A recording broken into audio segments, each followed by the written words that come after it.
Episode number 20, guys. We made it. We are in the 20s. This is episode 20 of the YWC Football Talk podcast. And also, it marks two returns. The return of the three-man pod and the return of Phil Nightmare 10 once again. And also, we got making his YWC Football Talk podcast debut at Matt Beast. He is here. We're going to talk everything. Phil's going to give his Cam Newton advice and his thoughts on that. Matt's here to talk about the NFC South and his beloved Saints. And we got a whole lot more. And we also got a big trade to talk about. So sit back, relax, and enjoy episode 20 of the YWC Football Talk podcast. And welcome back, everyone, to episode number 20 of the YWC Football Talk podcast. Today, like I said earlier, I'm joined back again. Phil, once again, is making his return to the podcast. What's up, podcast world? It's your boy, Nightmare 10. And making his podcast debut is Matt Beast. Matt, that's who. 1419. 1419. Matt Beast, 1419. And Matt, that's who. Call him what you want. We got a Saints fan on the pod today. Yes, sir. How's it going, everybody? Who Dat? Shout out to my Who Dat Nation out there. And shout out to everyone who loves football. We're getting closer and closer. I mean, no preseason officially. All the preseason games are gone. So we're just waiting for the regular season. And just give me one quick second, guys. Sorry, guys. I said some. And we're back, guys. Sorry, guys. Some technical issues. But, yes, like we said, Matt, shout out for football coming back 6 weeks. I know there's no status quo, and especially with the bad situation that's going on with Major League Baseball, we don't exactly know what's going to happen. But you know what? I'm staying confident and positive that there will be a complete NFL season in 2020. Yeah, I mean, before the baseball thing started, obviously. I think now it's just so quick because 2020 is just we were talking about this a little bit before the recording. It's like 2020 is just a hot mess right now. So you kind of want to, I think everybody's kind of negative, but like you got to kind of convince yourself to be positive a little bit. So sometimes you have to convince yourself. You get what I'm saying? But yeah, so like I'm just going to be positive and say football's going to happen and that baseball is going to get it together and baseball is going to continue as well. So it's I don't ever watch the baseball. Well, I watch like opening day and stuff like that, but I've even been watching some baseball. So it's like I need my sports, so I need my football for sure to mix with my NASCAR. Yeah. You guys completely lose me on the baseball. That's definitely not something I watch. See, I only watching it. I'm a very casual baseball fan. So to me, they usually have too many games, but 60's a little bit less. So that's more like so maybe, but football for sure, college and pros, and I hope we have both, but I'm not so sure we're getting college. Yeah, and what was I going to say? But NFL is that one sport, man. It's 16 games. I need my Sunday fix in the fall. Like, for everything bad that's happened this year, that's the one thing I've been looking forward to is the start of the football season. And plus, I've got to have my fantasy. Like, I just did my first mock draft today just because I haven't been looking at it at all.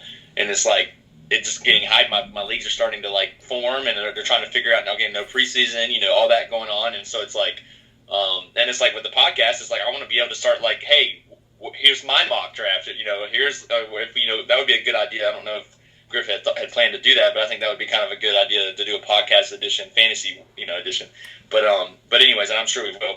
But like that, like, like when do you plan that? It's like you don't know what to do. There's no preseason. You guess the first game's September, like it always is. But so that is one thing I want to do though. Is I do want to do a football podcast about fantasy, basically saying who to draft, who not to draft, and stuff like that.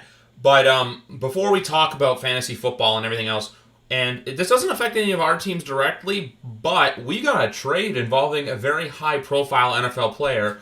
Let me just pull up the full details, but Jamal Adams has been dealt. That is right. The deal we all have been done. Thank God he didn't go to the Dallas Cowboys. But, yes, I say that for many, many a reason. Because thank God he got ACE. See ya! Yes. Got the trade right here. The Jets have traded Jamal Adams in a fourth in 2022 to Seattle in exchange for safety Bradley McDougall, a first round in 2021, a third round pick in 2021, and a first in 2022. So, I don't know if I'll go first since I'm a big mouth. Huge trade, right, Matt? I mean, yeah. The way I look at it is, Jamal Adams, he's a very versatile safety, but safety isn't like one of the big profile positions you absolutely need. It's more of a luxury kind of position to have in the NFL these days. Seattle gave away 2 first-round picks, but to be honest, if you look back at Seattle's first-round draft picks, they don't really know what they're doing with their draft process most of the time. They just always reach for some name that they have really high on their board. So I guess if you look at it that way, they didn't really give up that much. But getting 2 firsts and a player that the Jets can just plug into that position. Granted, it's not Jamal Adams. It's a starting caliber safety. But I think the Jets, they got quite a good deal. I think you said it awesome, Matt. Actually, you took my thoughts exactly, and I think the biggest thing is it depended on who the team was. So I'm glad that you kind of analyzed that part of it, because I think a lot of people just say 2 first, oh my god, and freak out. But I think, well, first of all, 2 first is insane for a safety, like you said. But that's the Jets. But the Jets getting 2 is beneficial no matter who it's coming from, because Russell Wilson gets hurt. Maybe that turns into a hot. Maybe Russell Wilson doesn't last until the second pick. Lots can happen, okay? COVID has proven that anything can happen. So I think that the Jets did really well. He's a big mouth. He ran his mouth. Get him out of there. I just don't have time for diva wide receivers. I'm sorry. I'm going to always be against that. And he's not a receiver. He's a safety, but diva players in general that talk out of context. Now, sometimes I'm not saying that I'm merited to do that, because I understand owners, the whole owner thing and the business side of things. So I totally get that. Don't get me wrong. But to Matt Pete's point about Seattle, Seattle's pretty much. I'm not saying Russell Wilson's at the end of his career. I can't off the top. Griff, if you could look this up.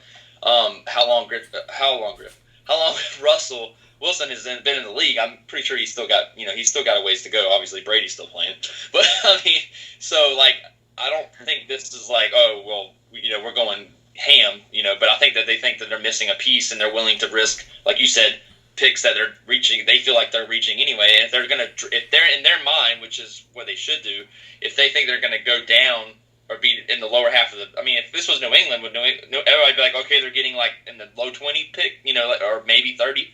You know what I'm saying? In the past, you know what I'm saying. But or the Saints, they're not high picks, so it's not. It's 2 first, but what are you going to do with them, kind of thing. So I think the team actually matters in that regard. I think both teams come out better in my opinion. I would not give up 2 first, no matter who I am, for a safety, but that's just me. The only way I can see right now the deal is even.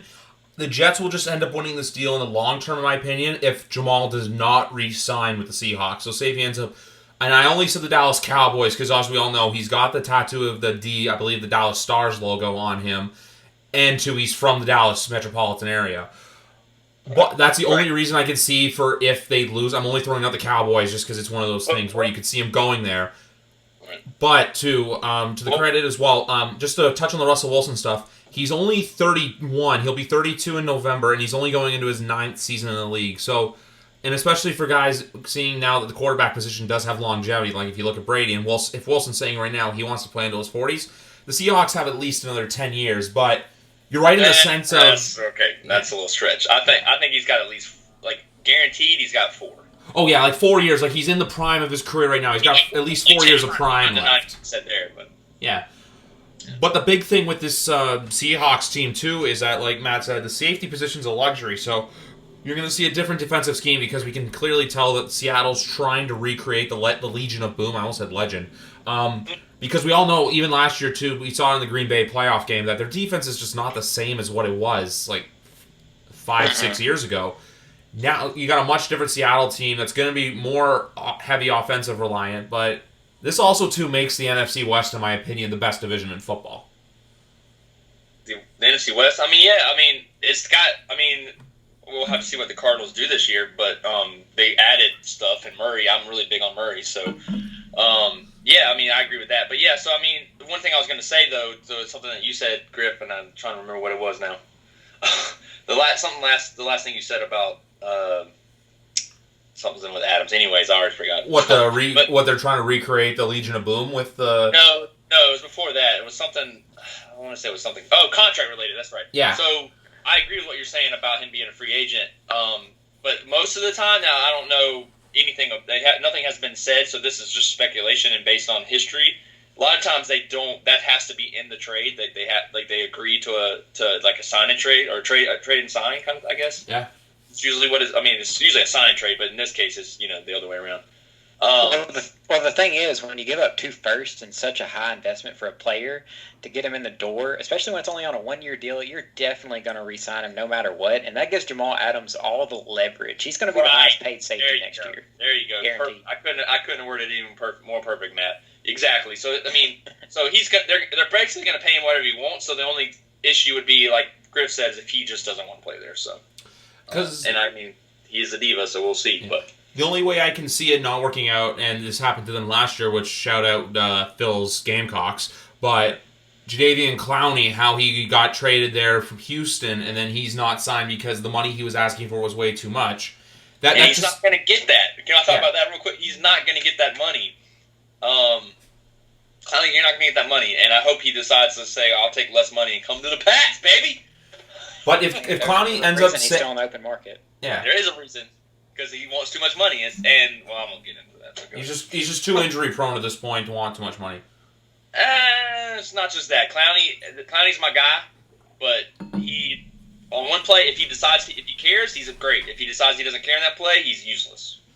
And that was a problem. That was a lot of questions he had in coming out of college. But he's still, if you can get him to play in 80% of those games, you can get him to 80% of those snaps, you can get him to play. It's worth it. It's worth the risk. So. I'm not condemning them drafting him first. I just, being honest, Yeah, no, I get that. But that was just the only thing I was saying, too, with the Adams thing where I come in. Like, you guys are right. Like, Adams does have all the leverage. And also, too, you're right. Like, with Schneider, with his first-round picks, he usually ends up trading them away on draft night anyway because he's been in the low high 20s for about the last 7 or 8 years now. So, because of that, like, it's just good for him to trade. And I can't see Seattle saying they're going for it all this season. They're just trying to improve, and if they can re-sign Adams, I'm not saying that they're going to be that team where you see them as a legit Super Bowl contender because we know how heavy stacked the NFC is, which we'll get into later. But it's showing that, Seattle's going to be that team right there knocking on the door. Yeah, I mean, and one thing to go off of that, to correct myself, because you said something that I feel like I didn't clarify on, is that, like, when I mean, like, they're trying to win now, like, not just necessarily this season, but they're also trying to replace Earl Thomas. Like, they lost Earl Thomas. They haven't, like you said, they're trying to recreate that Legion of Boom. So, like, Earl Thomas not being on Seattle is just weird. Like, I still seeing him in a Ravens uniform is still weird to me. So, but yes, I think they're trying to recreate that. And, look, that's what got them there. Pete Carroll's offense did not get him there. So, and Pete Carroll's, arguably, I've always said the case, Pete Carroll cost them a Super Bowl, but, other people said, you could say it was Russell's fault, but I think it was Pete Carroll's fault.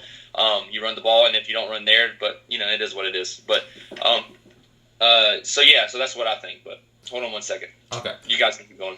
That's all good. So, yeah, Matt. I would like to raise one point about it. Go ahead. I haven't quite looked it up yet. I don't know what Seattle's run defense was like last year, but, Jamal Adams, he's one of the best run defending safeties definitely in the league. He had, like, more snaps at linebacker than he actually did at safety last year, if I saw that stat correctly on Twitter earlier. And, this is definitely going to help against teams like a San Francisco or maybe a team like a Arizona Cardinals where you're facing a Kyler Murray who's going to run, or Kenyon Drake, or San Francisco, whoever they decides they're starting running back. We still really don't know. It's looking like it's going to be Raheem Mostert right now. But, yeah, I think this is definitely a play into that. I'm just trying to look here just to see, like, the basic where Seattle was. But defensively last year, they were, or team opponent rushing yards per game, they were 22nd in the league. It seems like they about averaged allowing 117. Yeah, so this is NFL team opponent rushing yards per game. So about 117.3, which is 22nd in the league. The only teams below them were Arizona, Houston, Kansas City, Green Bay, Miami, Jacksonville, Carolina, Cleveland, Washington, and Cincinnati.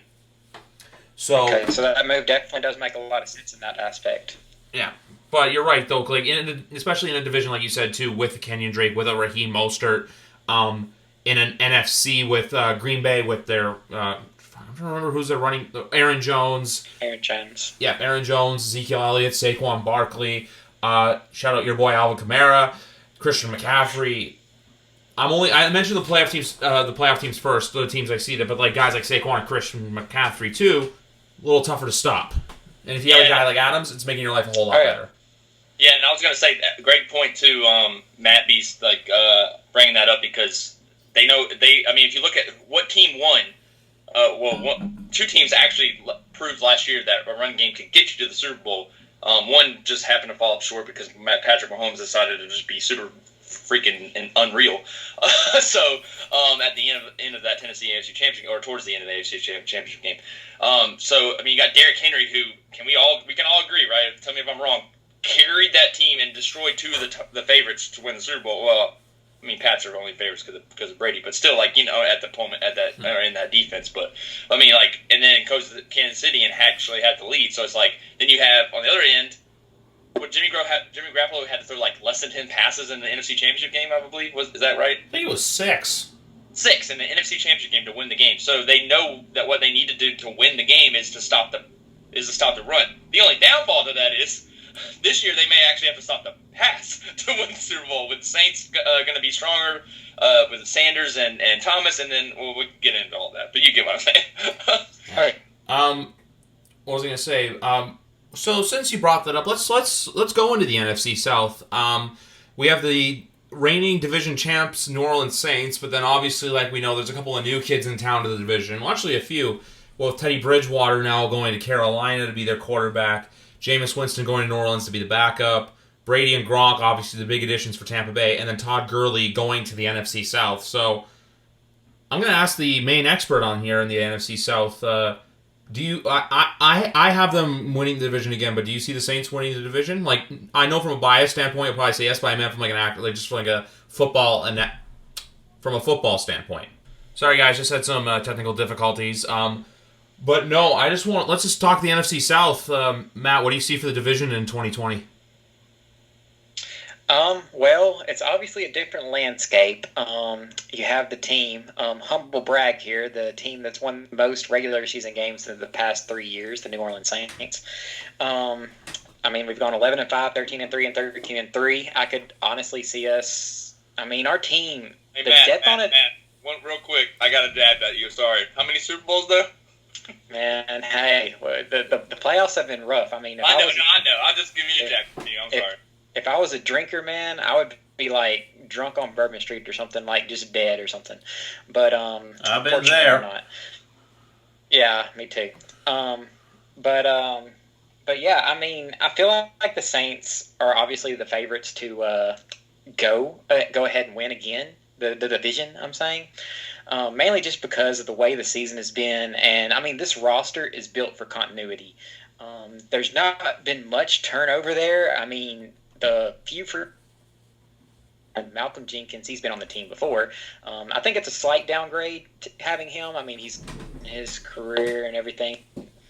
The other key free agent, of course, is Emmanuel Sanders. And I mean, look at him last year. He went to another team mid-season and still picked up and was still doing really good on the 49ers. So I think this team is definitely built for a season like this.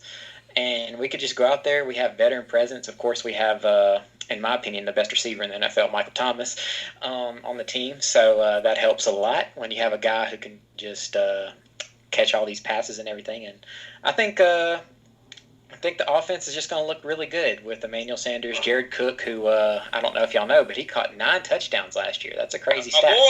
That's my boy. That's a crazy stat to look at. I mean, he's a really good sleeper tight end in fantasy leagues. People are sleeping on him because he's so old. But, I mean, I feel good about the team. But I don't know if y'all want me to continue and just keep going on and on about the other teams. Well, before we talk about the other teams, sorry to cut you off, Phil, but what do you think about the defense this year? Just because I know they're and also, too, because the one thing I think you and I talked about briefly, too, is just with before we go defense, is the offensive line. You said they're probably going to have McCray at center, and then they're going to make Ruiz into more of a guard position, correct?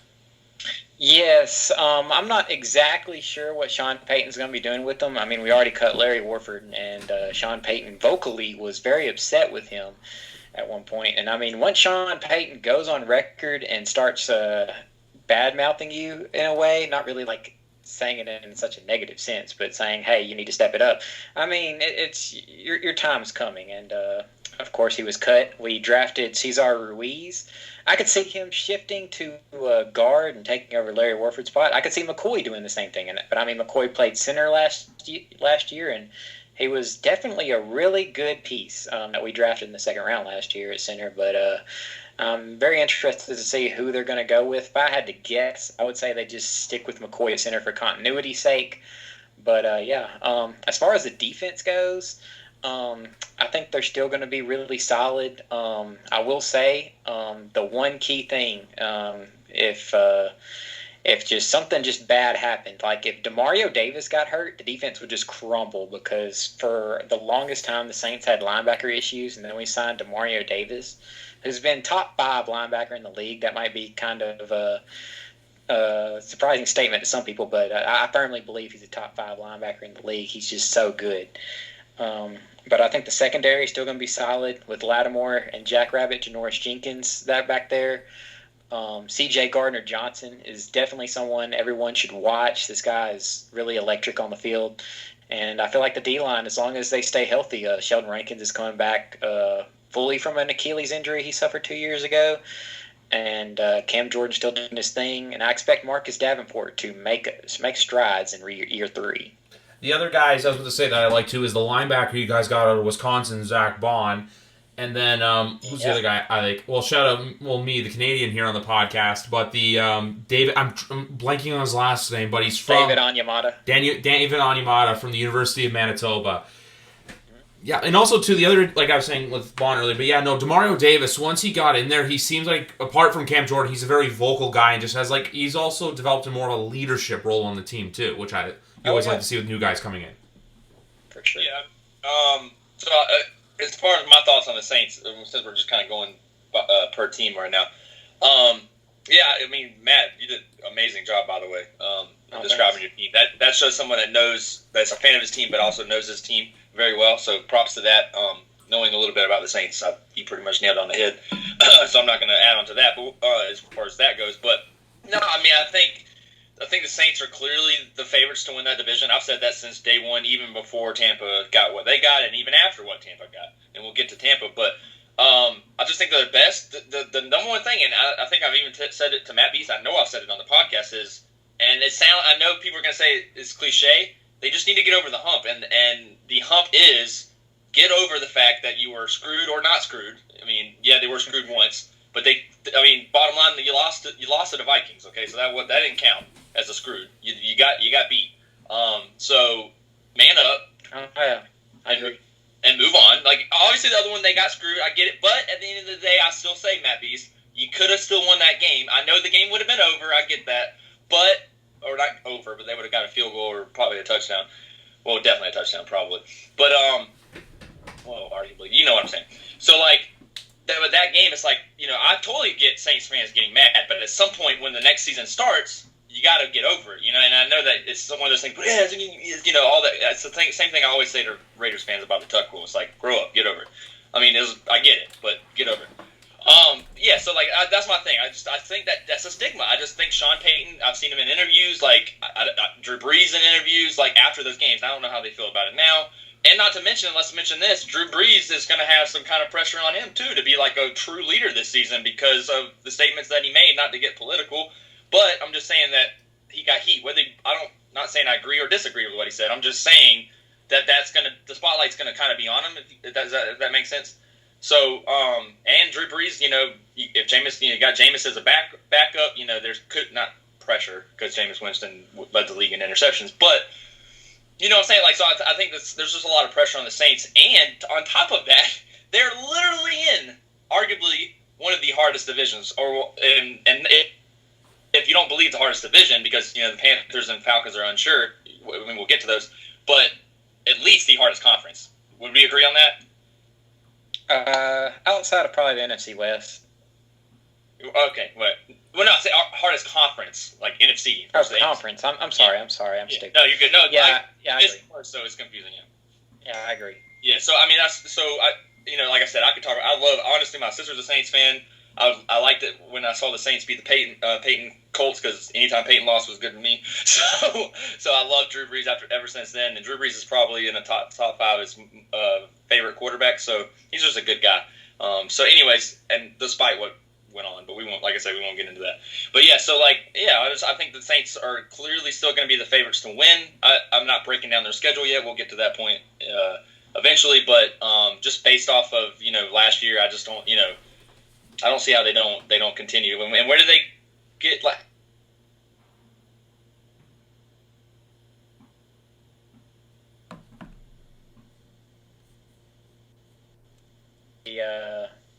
I think that was the wild card, actually. Oh, wild card. Yeah. That was the wild card. And, I mean, I will admit that one, we just did not play good. I will say, just as a result of that game, and if you go back and watch it, and the whole year of last year's momentum, you saw that.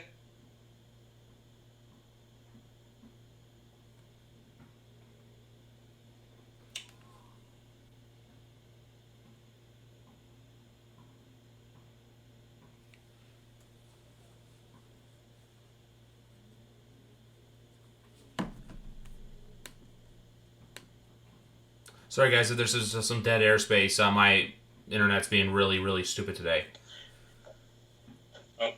Yeah, sorry, guys. Like I said before, my internet's backing up a little bit. We can keep going on. I got hotspot going right now. Okay. But yeah, go ahead, Matt. But a lot of it is the momentum player, like that Deontay Harris and Taysom Hill. I mean, they just make these splash plays, and these special teams on the Saints, they used to be definitely a weakness, or we would Jarris Byrd would have to go out there and just wave down a fair catch, but now we actually have someone who can return kicks and everything. And we've had Will Lutz for a while, but he's one of the best kickers in the NFL, and for a while we struggled with that. And now we have this other guy who can he's the X factor, Taysom Hill. This guy can go out there, play blocking tight end. You can put him at tight end. You can put him at wide receiver, quarterback. It doesn't matter. He just does it all. So here's what I'll say to that, Matt. Like the Taysom Hill thing, I get why would you pay three quarterbacks? And why would you take Drew Brees off the field and things? I don't necessarily agree with when Brees comes off the field completely. I would use him have him in the field with Brees personally, but that's another debate anyway. But Taysom Hill, like you said, who knows what he is in the locker room too? If he's doing momentum does shift games, and I know it's not fancy plays like you said. What, it was a block punt or something, or he Yeah, it was a block punt, and we got really good field position. Well, he blocked. Block punt, or even let's just say he makes a key block that nobody notices. Because that's, to me, I think that's what we missed a lot with Gronk. He opened up the run game. But so yeah, I agree with you. You know more about it than I do. I basically see highlight reels of Taysom Hill, that kind of thing. If I don't catch a Saints game, so.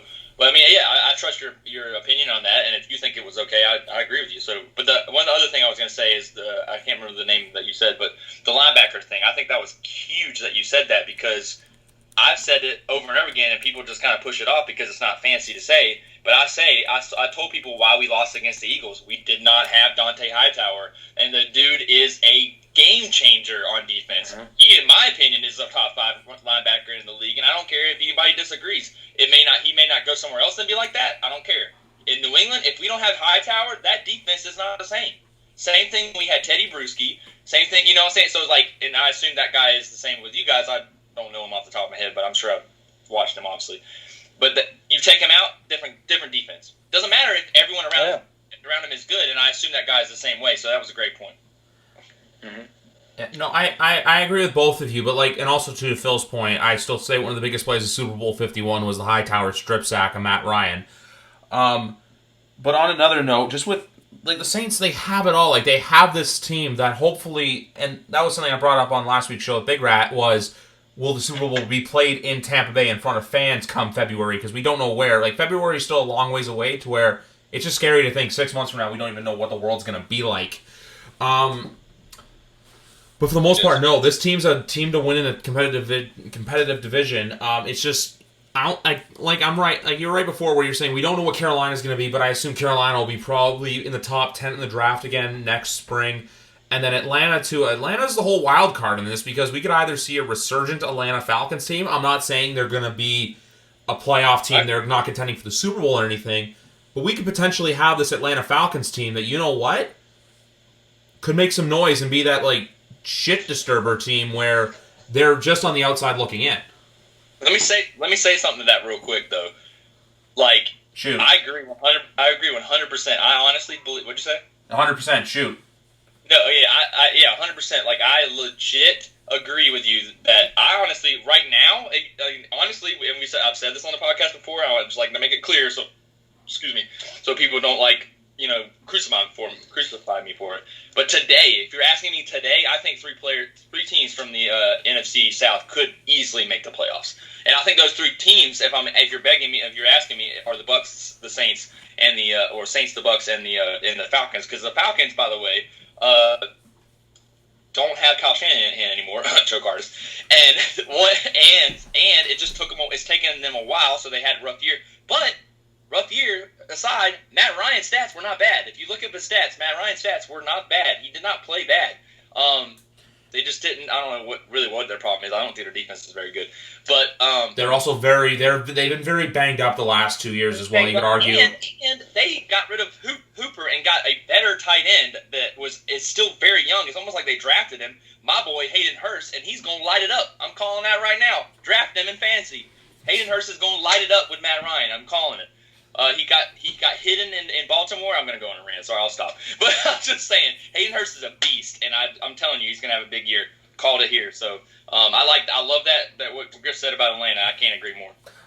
One thing I will say about the Panthers, though, I don't think they're going to be I don't know. I think if Bridgewater stays healthy, I honestly don't think I think they win like 5-6 games. I think, which I guess could be top 10. But I would be shocked if they won 7. Which would be a lot for that whole division to basically be right around 500, but it has happened before. I just think with the Carolina Panthers, just before we go what into... do you think about that, Matt? Do I think about the Panthers and the Falcons? Well, the Panthers. And the Falcons too, but you can go, yeah. Okay, as far as the Panthers go, I think Teddy Bridgewater, and this is from me watching him in 5 games last year that he started for us, I think he's a good quarterback. He's not going to win you the game, but he's not going to lose you it either. He's not going to go out there and just turn over the ball all the time. He's a very safe quarterback. And that's one reason why I wonder why they signed Robbie Anderson. That is not a good fit for Teddy Bridgewater. He doesn't just typically air out the ball. And don't get me wrong, him and DJ Moore is going to be a really good combination because DJ Moore, if I believe this correctly, he caught the most slant passes in the NFL last year. So yes, he did. Yep. If you play fantasy, you would know that. But yeah, that's going to be a really good combo there. And of course, you got Christian McCaffrey. You can always dunk it down to him in the flats. I'm waiting to see what Ian Thomas does at the tight end position. Of course, as far as their defense goes, of course, you have to worry about them with the departure of Luke Kuechly. I think that's going to hurt them a lot. Not drafting Simmons will haunt them. We said that before, but oh yeah, I agree. Simmons is a fantastic player, I think their defense is going to get hurt. Ultimately, by that, I think their offense could be good, depending on how Matt Rule works it out. But of course, you got McCaffrey and DJ Moore. Of course, he's a really good wide receiver as well. So that's I don't think much of the Panthers, honestly. I think 5-6 wins is fair. Yeah, okay, I got you. That makes sense. Yeah, and I agree with both too, but also too because with the Carolina Panthers defense right now reminds me of the Bills defense a few seasons ago, where they had expectations for it and they had some shining moments. It's just they are still a very young defensive core as a whole. That's true. Yeah, and by you saying that, Griff, that agrees with kind of what we were saying and what Matt said about Luke Kuechly. You don't know how. I mean, yeah, he didn't play a lot. He didn't play at all last year, did he?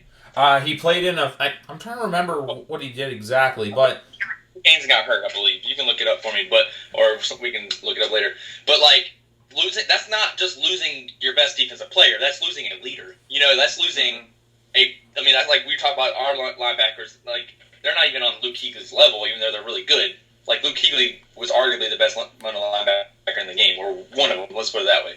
So I mean, ours are too. But like I'm just saying, like you're losing not just you're losing the locker room presence and doing something in Carolina. I don't know if that's you have to. Don't quote me on that, but I know he took over a role in some way, so I'd have to look that up. But yeah, so that's just gonna be a big factor. Matt, how many wins do you think off the top of your head for the Falcons?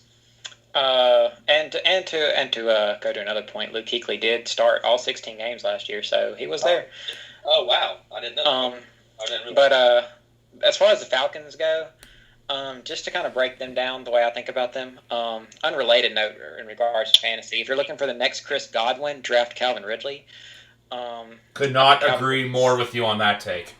Yeah, I think Calvin Ridley's going to be a really good wide receiver, and that's one thing you really can't dispute about the NFC South. They have the best wide receivers in any division in football, mainly because two teams on here have two really good wide receivers. Especially if you include Emmanuel Sanders in that, it'd be three. They picked up Todd Gurley, which I think Todd Gurley could be good with the Falcons. It just really depends on how he's feeling and how it goes. And, of course, he might not even play because he has gone on the record saying he does not agree with how the NFL is handling the COVID situation. That's true. That's a good point. We haven't even talked about that yet. Yeah. But the last I saw with that, sorry to cut you off, was with Todd Gurley that apparently he's on his way to Atlanta right now. So I don't know where he does his off-season training, but that is that's just the last updated report I saw, because I saw the stuff about him potentially not playing, and then I saw the stuff about, oh, hey, he's going to Atlanta, because I saw some guy, believe it or not, on TikTok bitching about it, saying, like, oh, Todd Gurley may not be a man, but we'll get into COVID in the NFL later. But the one thing I want to say quickly about the Falcons before we go back to Matt is I think best case scenario, they're 9-7, worst case scenario, they're like 5-11. Yeah, that makes sense. And just to go back on the Todd Gurley thing, I think he was going to play anyways because he's on a one-year deal and he needs to show teams that he's worth the money. It's one of those things, Matt. I don't think he has a choice, unfortunately. Like, I feel him. I feel what he's saying, but like some people, how many people? I don't. If you have a job and your job's still open, how many people in this economy can afford to not work? I mean, I know the unemployment, but that unemployment just ended actually. So yeah. Or it's soon, I can't remember. So, the extra unemployment. But anyway, so that's a good point. I mean, I also agree. I think early plays. Not saying there won't be players that sit out, but we'll talk about that. So I guess now we can talk about the Bucs. You want me to go first? Before we go to the Bucs, guys, I'm just going to pause the recording for just one quick second, just because I'm just going to double-check my connection quickly, just so I can get off hotspot so I can stop using my data. But sorry, guys, about that. We'll be back in just one quick second.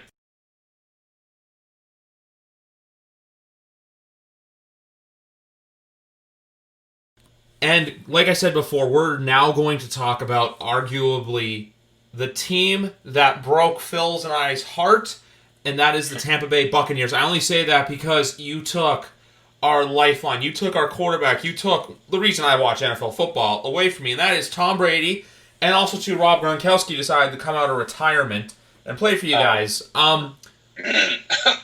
Sorry.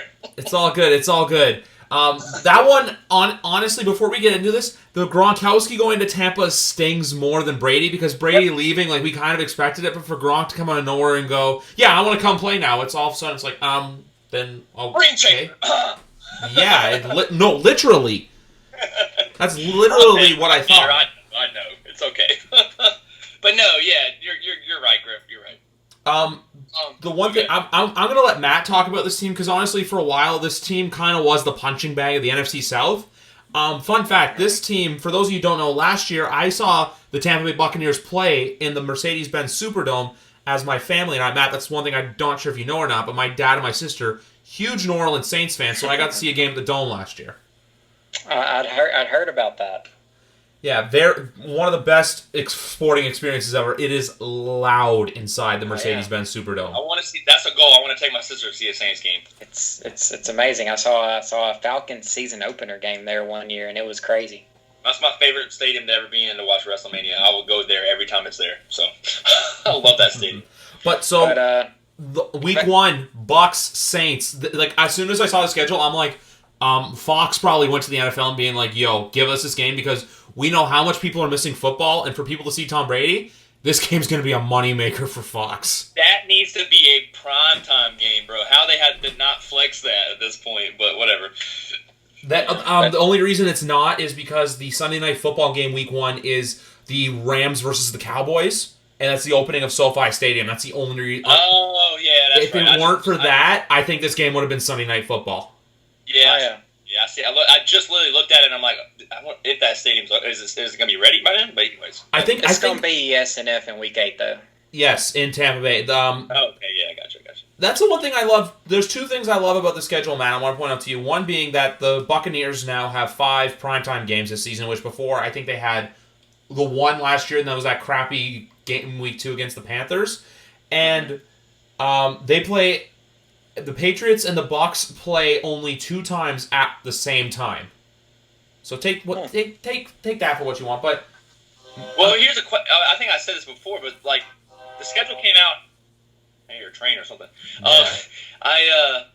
The schedule came out after or before Brady, right? Or no? After Brady, but before we do that, right after, they had to have changed the schedule, right? They had to have. Oh, I don't know. No. They did the updated schedule because they waited until after the draft to release it this year.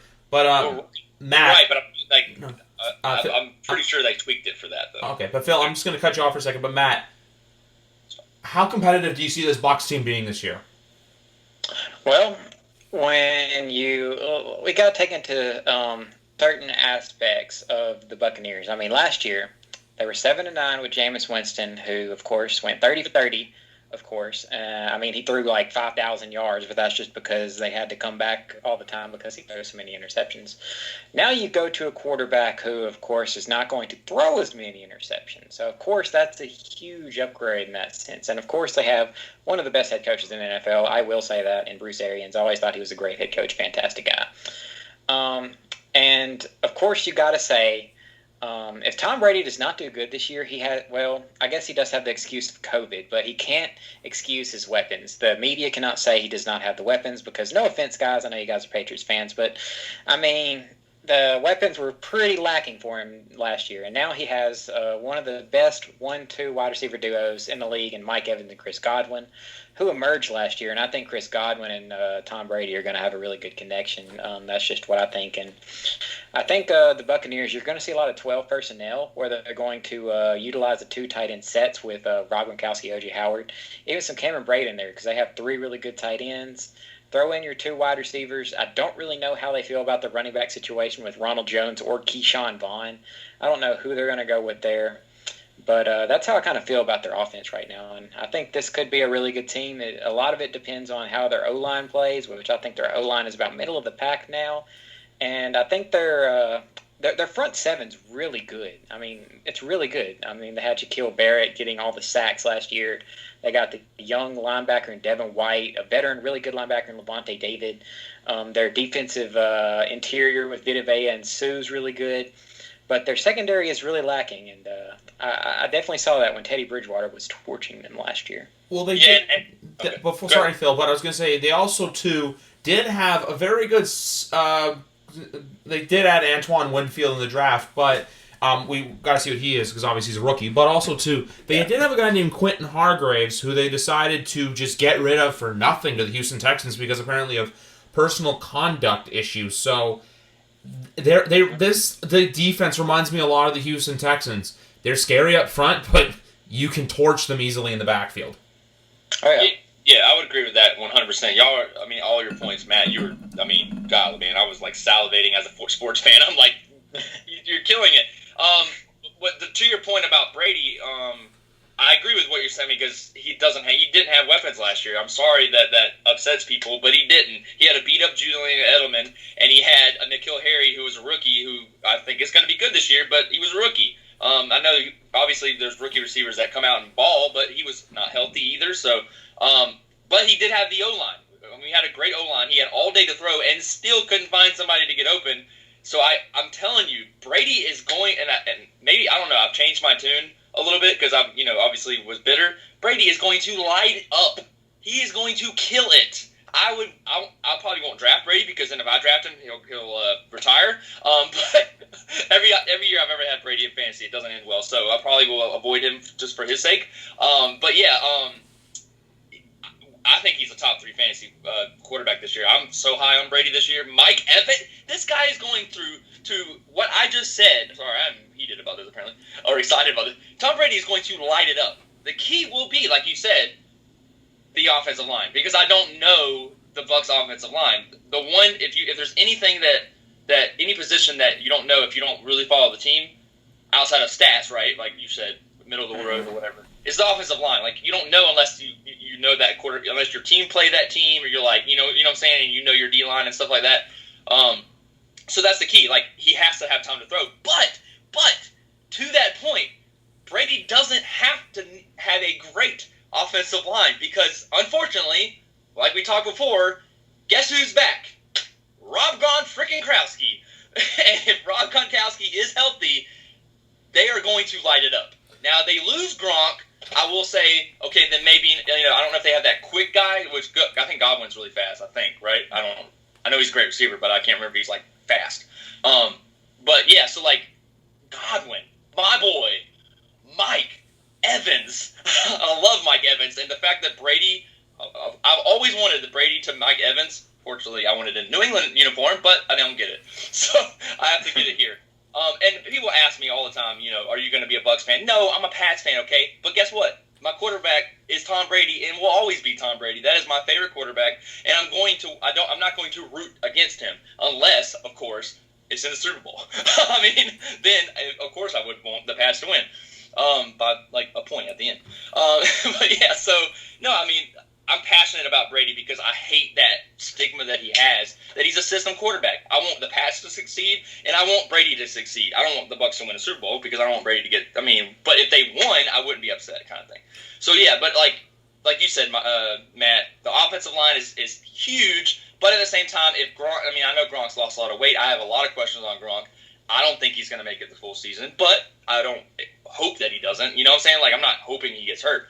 I just don't think he's going to be. And with COVID, like, is Gronk, like, partying? Or is he – I haven't seen anything. I do follow him on Twitter, but Gronk would party in the offseason, so is he still partying? I don't know. That's the key. So, but, yeah, so, like, Gronk's a big key. And I know they, like, they have other weapons, but, O.J. Howard's still good,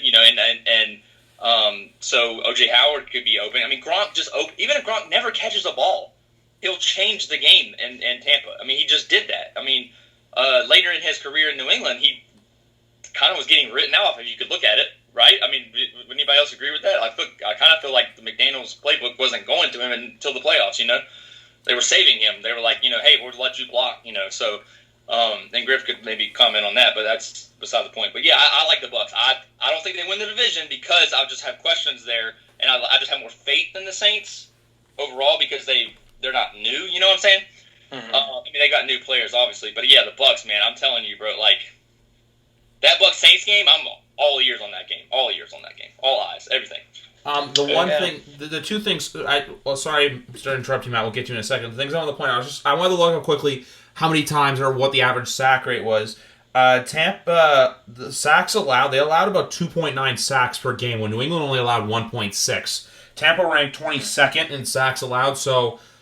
Like, their offensive, they also allowed 47 sacks last year, which I think was, like, in the top 5, which is not somewhere you want to be. But I do agree with you. There was also one other sneaky weapon, and he was a rookie last year, but Scott Miller. He is he's a Julian Edelman. I'm not saying he is Julian Edelman, but you know what? He's a slot receiver. He's white, and it's what Tom's used to, so I'm just saying, if all else fails, he's got Scott Miller there. Because defenses are still going to... And also, too, the only thing I'm going to say for fantasy that pisses me off with the Bucs is I will have Mike Evans, and he'll have a great game. And then the next week, it's Chris Godwin that has a good game. So if he can find consistency from a fantasy standpoint, it's going to work out better. And also, too, to your Gronk point, I kind of agree with you. But also, too, Gronk has not played a full 16-game slate since 2011. So just keep that in mind. I said that, right. Yeah. No. Because after that, he had the arm issues, and he tore his ACL in 2013. And then with concussions and stuff, he's just... If he can stay healthy, that team is a Super Bowl contender. If he can't stay healthy, then who knows? Here's the thing I will say about this, and I can't imagine, because Matt Beast is right, Bruce Arians is a smart guy, and they have other guys in the staff, because Brady went for... they have... I can't remember his name, but I don't know if it was the quarterback coach or something that worked for Peyton in Denver, I believe, or either in Indy, I can't remember. But yeah, so like they have him, but the key about that Gronk thing is this: Gronk on that offense doesn't have to do everything. So he can block, like he can be just there for a block. But guess what? You can't leave him open because I mean, you know what I'm saying. So that's the element that I was getting at with Gronk and I love that in New England. I mean, later, and if he's hurt, like obviously they don't have that factor or whatever. But who are you going to cover more? Arguably one of the greatest tight ends of all time. Are you going to cover Mike Evans? Yeah, and that's going to be the key for defenses. And I think that's where, like maybe later in the year, teams figure it out. But I think that's like they're going to be a hot team early, and maybe they fizzle down. They fizzle down towards the playoffs or something like that. I.e. the Ravens or something like that, because they end up getting a higher seed or whatever. Which we also did not talk about. We will at one point. There's only one bye week team now, right? Yes, there are. That's why I'm more excited for the season as a whole. And Matt, you must be too. Which will he'll probably say yes in a minute. But yeah, 7 teams in the playoffs now, and the one bye is going to make things a hell of a lot interesting this year. Mm-hmm.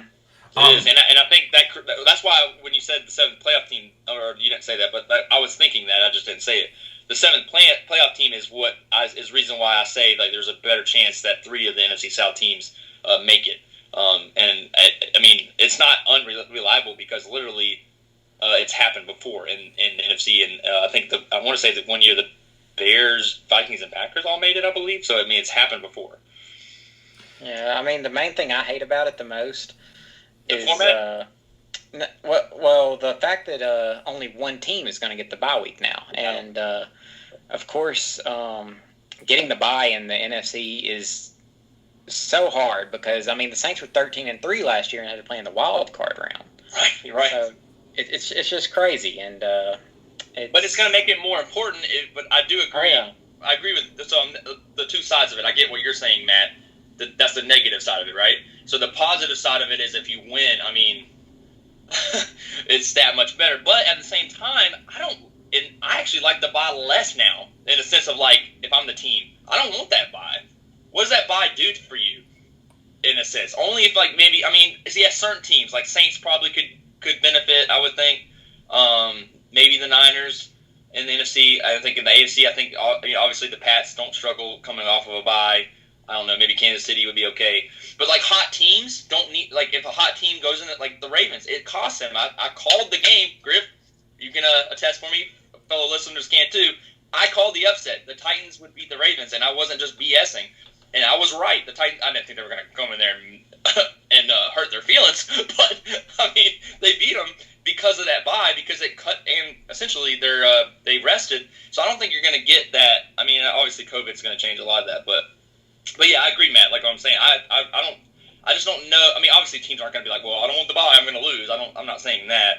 But it's that one bye is going to be huge, and I think it's even bigger in the NFC, like you said. But AFC it could be big too because what if there I think there's more of a like 2 top teams that could probably really get forward unless Cam Newton goes insane, which we'll get to that. But yeah. I do agree with like, I was interested in what you said, but the whole 17 things to make things interesting. And I've said this too before. And Phil's very first hot take on this podcast, like 6 months ago, was that the Ravens would lose to the Titans. And would you know, he was right. And just so I'm gonna jab real quick. For those of you that are following me on Twitter, when I say stuff and you say I don't know football, just eat it. Sorry. It's all good. Just eat it. But anyways, I love you all. I'm just kidding. What was I going to say? But ultimately, there was one other point I wanted to reach out to the Saints. I know, just going back to the Saints quickly, Matt, I know they lost A.J. Klein and Von Bell, but I believe Dan Arnold's no longer on the Saints too, if I'm not mistaken. Yeah, you're correct. He's on the Cardinals. Okay, yeah. Another reason why the Cardinals are like my sweetheart team this year, like that bad team you want to see do good. But all in all, too, the other thing I wanted to ask you quickly before we get into Cam was, do you see the Saints using Jameis at all, kind of like how they use Taysom, like in a decoy spot? Well, it's gonna work exactly the way it worked last year, I believe.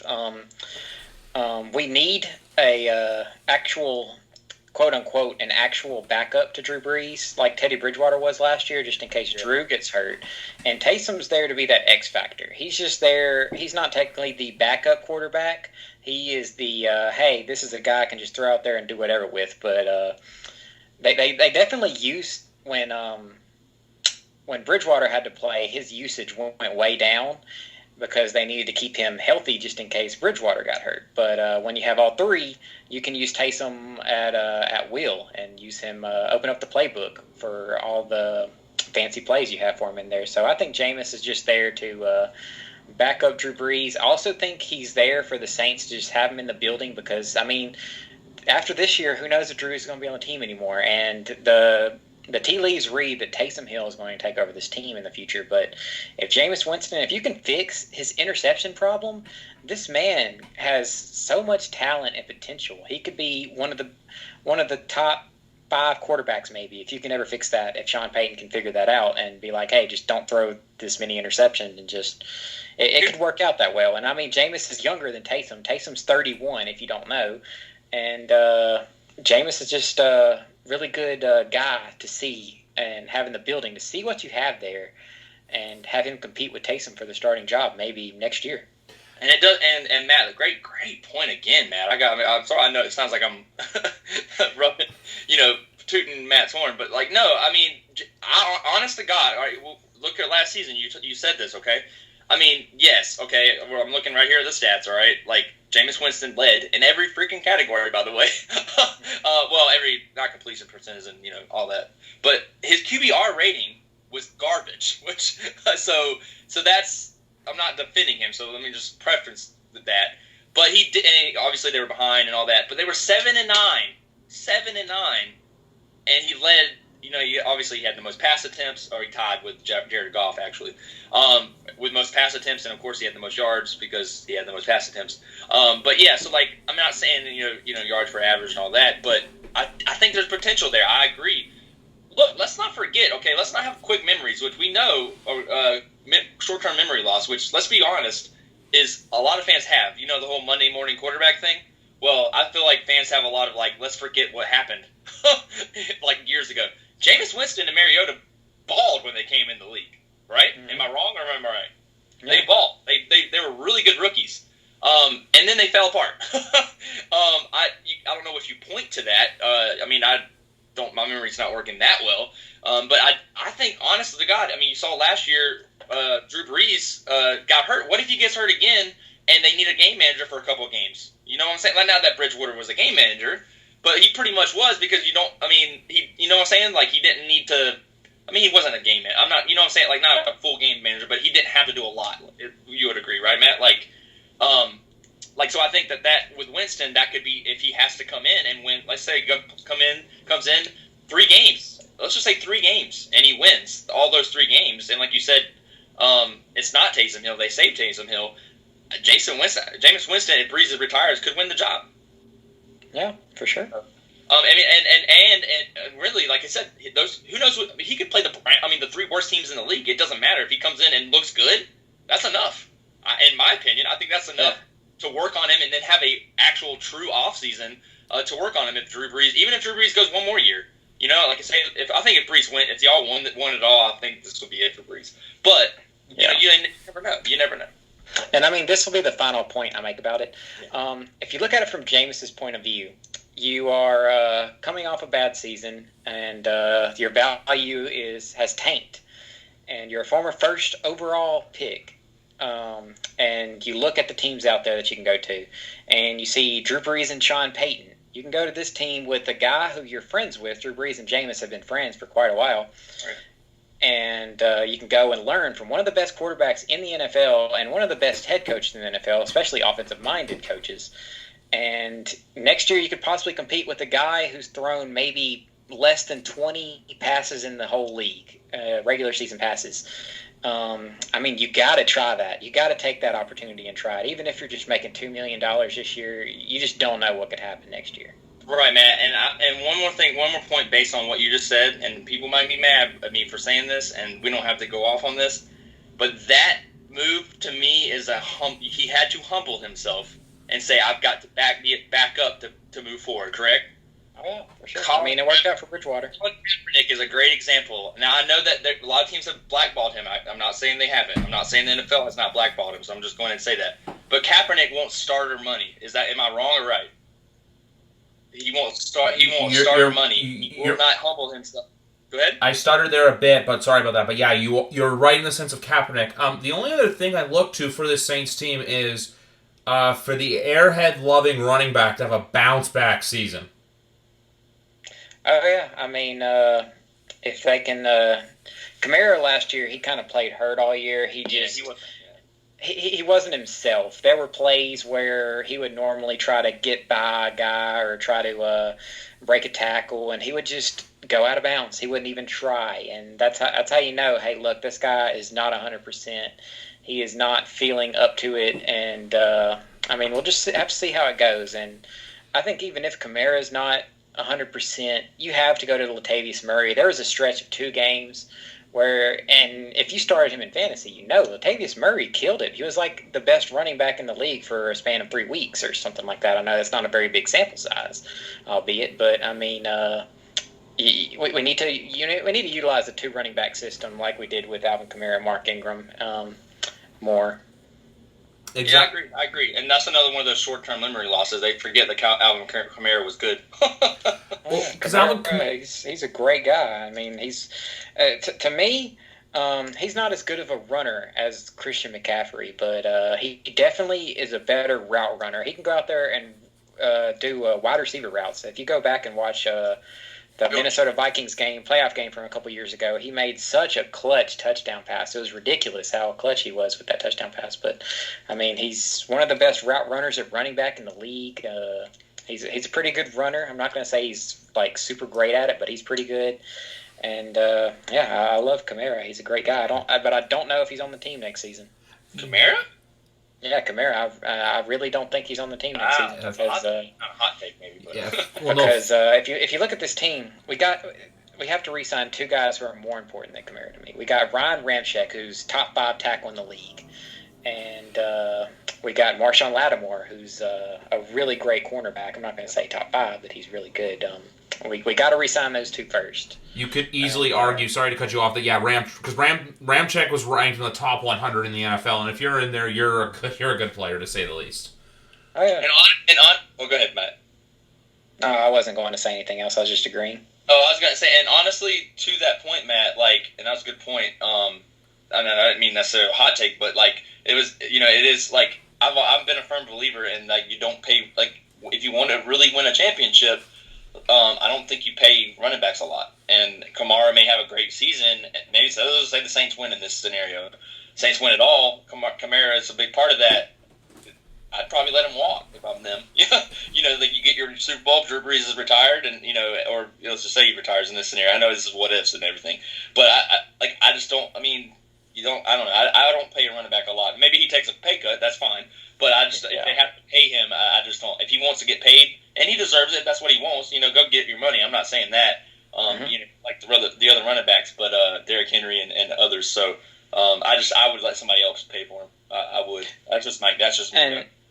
And we can extend this to a short other thing too is the salary cap situation with the NFL. I mean, it's going to be a flat. It's going to be a flat cap next year. It's not going to go up at all. So you're not going to be able to pay these guys what they want because every year these top players want to reset the market and make more money, more money, more money. And you're able to do that because the cap keeps increasing. But now it's going to be a flat cap. It's not going to go up. It's going to stay at $198.2 million, I think it is right now. And it could be that way for a while. Amazing point, man. Very good point. Tell that to Dak Prescott that the cap's not going up. But no, because I did see the free agency list for next year, and it is a lot of potential running backs. Derrick Henry was obviously taken off that because he just did re-sign with Tennessee. But the 2 big names for running backs in there is Kamara and Fournette. I just want to ask quickly because I'm trying to remember. I'm having a brain fart. Was the stretch of games with because Kamara, I remember he had 2 really good games last year. One was against Seattle, and the other was against Tennessee, which I was in the consolation final, and I was thinking to myself, why couldn't you have done this last week to get me to the finals? That's just from a fantasy standpoint. But the Murray stretch when he had those few good games when he was the best. That was mid-October, right when right as Breeze was about to come back. So I think it was the game against the Bears, the Cardinals, and then right before their bye week, if I'm not mistaken. Yep, that was it. Yeah, because I remember they had the game against the Bears, and I think they played pretty well against the Cardinals, too. Mm-hmm. Yeah. Phil. Yeah. New England's got a new quarterback, man. Give us your thoughts. They do, and I actually feel bad because I didn't. I haven't listened to. I forgot that I haven't finished. I haven't gone back to finish you and Big Rat stuff. So if I repeat anything you said, I apologize to the fans. That's mine, not me doing my homeworks. But I just wanted to talk. I told Griff to give me a few minutes just to kind of let you guys know how I felt about the whole Cam thing, since I haven't been on since that happened. I mean, early on we talked about this. I can't exactly remember how I like worded it of how I felt. But I said there was question marks with Cam. But I did say this before, and I said I'll say it even now. I'm just not a big fan of his, but that's like more of like on a not a personal level, but some of the guys you just like and other guys you just don't. Cam's just a guy I just never really liked. I just thought he was cocky and never really did anything until he won the MVP. Then he kind of shut me up. But looking at his stats, like I guess like when she's on your team, you kind of like overanalyze things and you go looking for answers like prove me wrong. But if you look at my tweet, you can go back. Now this is true. You can look at my tweet when he got signed, and literally my retweet was actually my friend ended up breaking the news. Shout out to Curtis to me because I wasn't on Twitter that night. And then I went to Twitter and saw it. But I said interesting. We'll see. Like I wasn't sure where they were going with this, but now after seeing the deal. I love the incentive deal. I love it. Literally, the risk that the Patriots are doing to literally get either a guy that's not healthy, and they can cut him, or a MVP quality quarterback just like that for literally nothing. I mean, incentives, of course, are going to make it more because if he ends up being good. Literally the most Patriot move ever. First of all, when they announced the news, too, they announced it. I don't know if it's a coincidence. I'm going to say coincidence, but if it's not, it was a genius move. At the same time as the penalties for their stupid Bengals thing that I'm not even going to get into. And no one has talked about that hardly. So, I mean, I've seen a couple of tweets saying, hey, we're not going to talk about this. Nope, Cam Newton. So they run with the Cam Newton stuff. So I don't know if that was planned or not, but Bill Belichick is someone that I can see doing that. But yeah, so like, I love, honest to God, I love it because there's no risk involved in this. Like, there's zero risk. And the reason why I was like, well, yeah, there is because then you have Stidham. No. We were going to have Stidham anyway. So my thing is, I don't know if Belichick wanted Cam all along. Like, that kind of thing is where I kind of question. I'm like, well, why wouldn't you sign him early on? But you don't know the ins and outs. You don't know if Cam Newton's agent, Cam had told his agent, this is what I want. Oh, I want a starting job, or I want, maybe at the end he decides I want to compete. Anybody, sign me. I don't even care what the contract is. And I kind of feel like I don't know if he would say like, I'll sign for free. I'm not saying that, but I do think that Cam either changed his mind or finally the New England was like, okay, here's a last minute offer. If you'll take this, we want you. And Cam said, heck yeah. So I don't know that. You don't know the ins and outs. I only know what Cam has said in his YouTube videos. But man, Cam, and I've watched this, obviously, like I said, I'm not a fan of Cam. I wasn't before.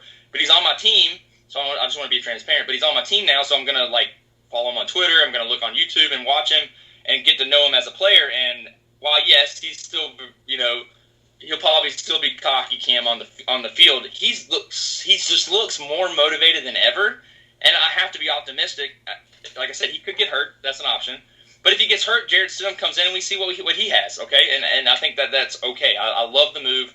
I love the move because when it happened, how it happened, and everything that came together, and the fact that he can't wait. He even said this in the YouTube video. Apparently, it's a podcast, but I saw it in a clip that he posted. I want to listen to the podcast, but I haven't done it yet. But between him, Todd Gurley, and OBJ, and he says he looks to OBJ and tells him I'm going to open Josh McDaniels' playbook like never before. And he goes, no respect to the GOAT. He's the GOAT. We all know that. But I'm going to open his playbook like never before. And I believe that. And I like that confidence in Newton. Because guess what? You've got a lot to prove, and so does Bill Belichick. Sounds like the greatest combo that you can have, right? If it don't work, it don't work. But guess what? You didn't lose anything trying. So, I love it. I think it makes us a playoff team easily, and I already thought we were going to win the division. Call me biased. I don't give a crap. I don't trust anybody else in the AFC East, so you can trust them all you want. Now, guarantee they win the division. If Cam Newton is healthy, we're winning the damn division. And I don't care if you think I'm cocky or not. So, yeah. But no, anyways, if you look at his stats, I will say that. Let me throw stats out there. I know people don't like stats, but for stats guys, you can now listen. Everyone else can not listen. I don't care. Shout out to Danny, who doesn't like stats that much. We were talking the other night. So he literally, I looked at his stats because I remember saying, like, I don't know, he just kind of fell off. He didn't really fall off if you look at Cam Newton's stats. He didn't really fall off. He didn't have an MVP college year, but he only he only had 17. I got the stats. I don't have the stats right in front of me, but he only had like 16 or 17 was his highest interception total for his career. So, and it might even be lower than that, but I think it was like 16 or 17. I'll look it up in a minute. But yeah, so like, I mean, I'm just saying, I know I'm a Patriots fan. You're going to call me biased. Oh, you didn't like Cam before. No, I did not like Cam before, and he still has to prove it to me. But if he ends up being good, and he proves himself, which is what he's saying he's going to do, put up or shut up, as we always do in football, put up or shut up. Like, if you're gonna talk a game, you better play that game.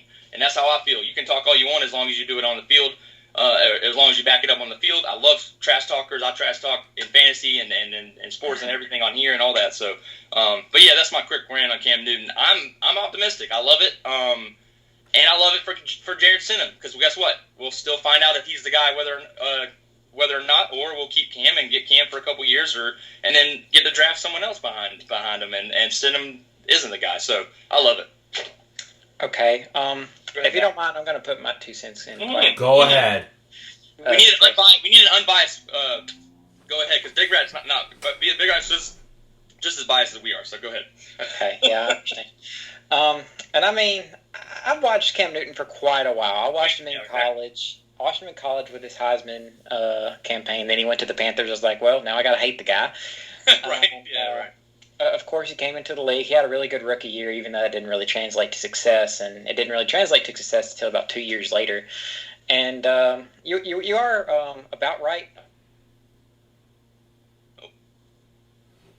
You're 17 his rookie year, which was his highest total, but only one off, so I mean, it's not that big of a deal.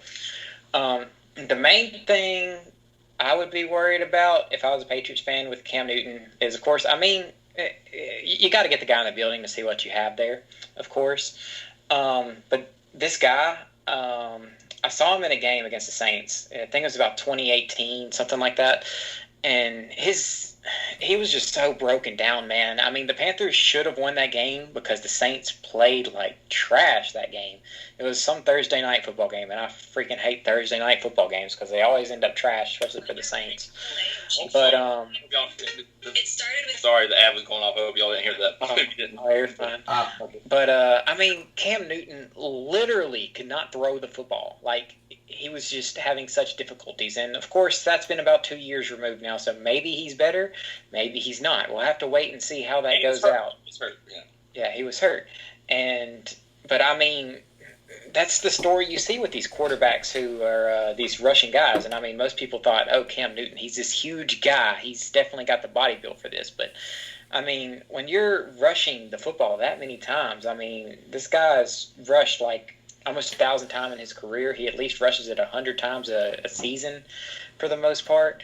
He just takes a lot of hits and bruises and batters. But, I mean, best case scenario for the Patriots is this turns into a Michael Vick Eagle situation where they get him in the pocket, get him throwing the football. And that's the main thing I'm wondering about because, like, who's he going to throw to? Maybe N'Keal Harry turns out to be that guy that got drafted.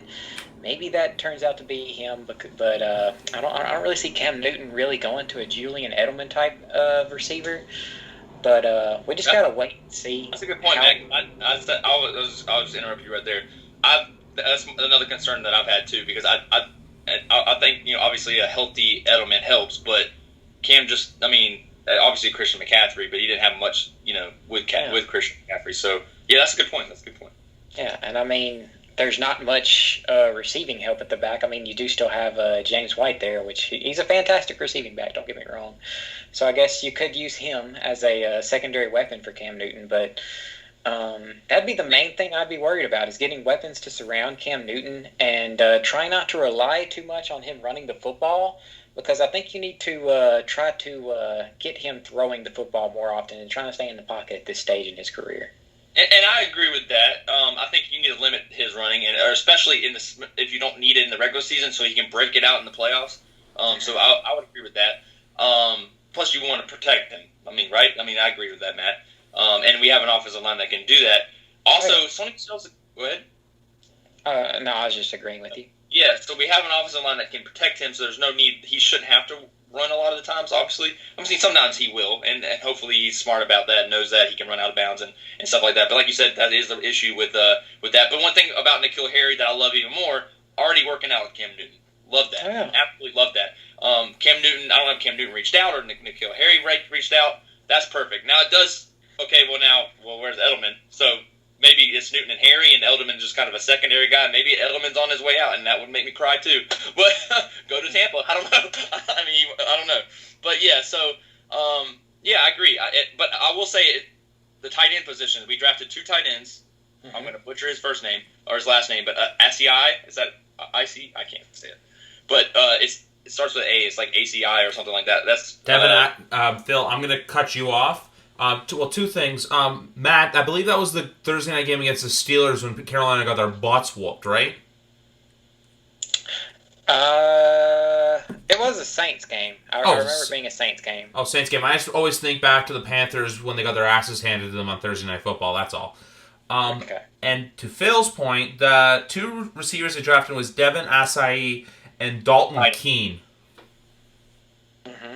Okay, gotcha. I can't say his name, but yeah, you got it. But yeah, so I mean, obviously you don't know what they have, but like a tight end was Cam Newton was big. I don't. A little guy, you might know his name, Greg Olsen. So he likes the tight end position clearly. So I think that could be a key factor as well. But good points, man. I mean, that's good, very unbiased point. Those questions you raised are very, very, very real, and that's the questions that I have as well. Oh yeah, for sure. Even though, of course, I'm optimistic. I mean, that I did go on an optimistic rant, but I mean, I am realistic as well. So yeah, you got to be optimistic. Yeah. So the way though it turns out in the best way, but I like I said, I think. Oh, I'm sorry. No good. Oh, go ahead. Like I said, I just think the best case scenario is it's a Michael Vick on the Eagles situation. That's good. I mean, so what was that? Would you say best case scenario they make the playoffs or something? Is that what you're saying? Well, I mean, not really like standing wise, just player performance wise. I got you. I still view this season as Pandora's box, though, because we don't know what Cam we're gonna get. Like it has me both scared and intrigued to where I don't know what's gonna happen. I don't say scared in the sense of like, oh my god, I'm scared shitless. It's just I'm preparing myself for anything. Does that make any sense to the both of you?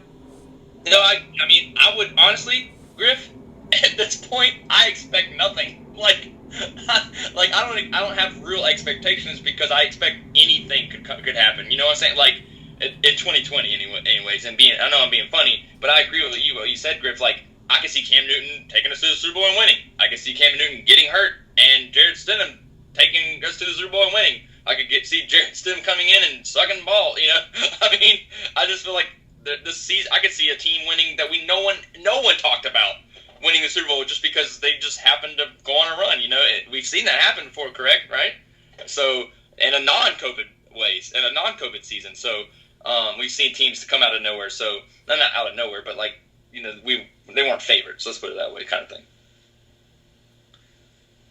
No, I exactly agree with the both of you. Since we've been talking for so long here, I know, unfortunately, guys, we had some technical issues throughout the podcast, so I'm going to go back and edit those. Is there any other focal points the two of you would like to bring up tonight? Just quickly, because I know both of you guys are heavily involved. And I say heavily involved, you guys root for schools in the SEC. I'm just trying to sound fancy. Do you think college football, I don't know, I don't expect it to start in about a month from now, because the one thing, too, is because if college football starts, and Matt will probably be able to speak to this a lot, too, it will show the whole narrative that, yes, college football athletes are not there. The student-athlete narrative goes out the window if they are playing, but campuses are still closed.